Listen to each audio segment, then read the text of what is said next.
তোমাদেরকে রমজানের রোজা দিয়েছেন। যে ব্যক্তি 1 মাস রমজানে রোজা রাখবে, ওই ব্যক্তির গোটা দেহের প্রত্যেকটা অঙ্গ প্রত্যঙ্গের যাকাত আদায় হয়ে যাবে। জোরে কোন সুবহানাল্লাহ। স্বর্ণের মতো যদি টাকা দিয়া দিত আল্লাহ বিধান, স্বর্ণের মতো যদি অর্থ আমাদেরকে যাকাত দেওয়ার জন্য হুকুম দিত, উপায় থাকতো?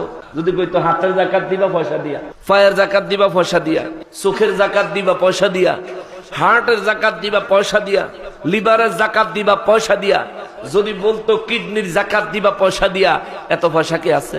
দিতে পারতেন? পারতেন? আল্লাহর হুকুম ফরজ আদায় থেকে সবাই বঞ্চিত হয়ে যাইতেন। ঠিক কিনা?